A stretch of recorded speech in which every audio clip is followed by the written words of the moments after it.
Il a multiplié les expériences culinaires dans 2 ouvrages magnifiques, Gastronogeek et le livre des potions. Bonsoir Thibaut Villanova, merci d'être avec nous. 2 livres qui partent d'un même principe. Expliquez-nous, quel est-il? Le principe, c'est créer un pont entre gastronomie et culture de l'imaginaire.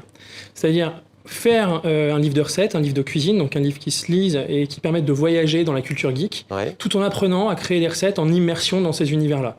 Pour des débutants, pour des gens qui aiment la cuisine, qui cuisinent pas, qui veulent découvrir les univers de la culture geek, autant que se faire des bons petits plats agréables à manger et bons pour la santé. Alors, le livre des potions sort aux éditions Hachette Cuisine, Gastronogeek également, il est sorti il y a quelques mois. Alors, 42 recettes dans Gastronogeek. Vous nous avez apporté un dessert, je le vois, il est très coloré, il est rose, ça s'appelle le fruit du démon. Qu'est-ce que c'est au juste? Alors, le fruit du démon, c'est un clin d'œil à One Piece de Eiichiro Oda, donc un manga surconnu, dans lequel les héros peuvent manger des fruits magiques qui leur donnent des pouvoirs, voilà. Et donc on a voulu créer un fruit du démon. Donc pour ça on est parti du fruit du dragon, la pitaya, donc qui est ce fruit-là un peu étrange, pas forcément connu, pas forcément commun. On va s'en servir, on va le mélanger en fait avec de la mangue fraîche, avec du lait de coco, et puis on va ajouter une petite pointe de wasabi. Alors selon la personne qui le consomme, j'en mets plus ou moins. Là, alors je connais le fruit du dragon, Thibaut Villanova, je vais me permettre, voilà, je disparais juste pour prendre, c'est un dessert, on est d'accord? C'est un dessert, exactement. Je vais peut-être le touiller un petit peu avant? Oui, allez-y, il n'y a aucun souci.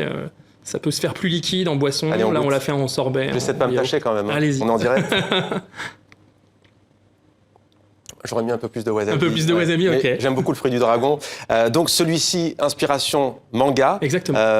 Donnez-nous un autre exemple, peut-être Star Wars. Alors sur Star Wars, on a fait... La guerre des étoiles. Voilà, très difficile Star Wars, puisqu'en fait, les héros mangent très peu. L'action n'est pas du tout centrée sur ça. Dans Game of Thrones, par exemple, les grandes phases narratives et scénaristiques se déroulent souvent lors de banquets ou à table. Star Wars, c'est pas le cas.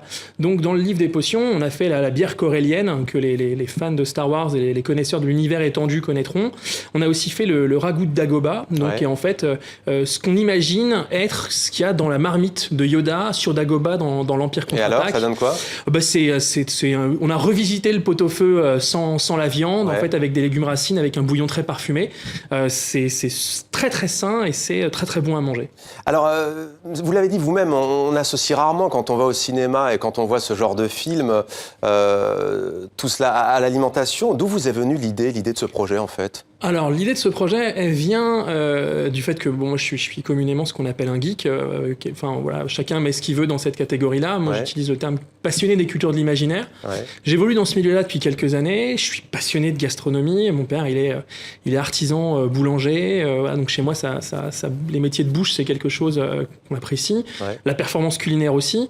Et puis, souvent, on voit les chefs, je pense au chef Jean-François Piège, qui parle souvent des souvenirs de son enfance pour créer des recettes.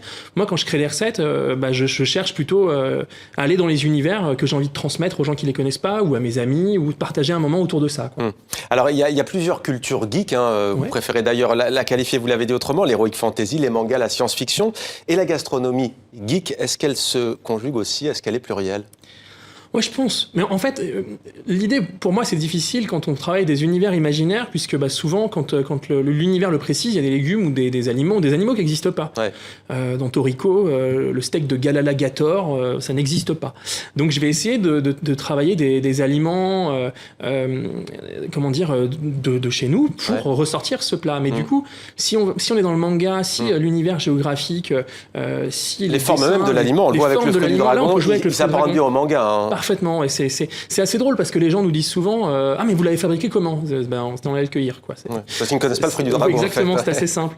Mais voilà, l'idée c'est elle est plurielle parce que y a la junk food qui est super connue. Voilà, le geek, son régime favori, ça doit être chips, pizza, coca. Ça a été le mien pendant longtemps. Je me refuse pas les petits plats.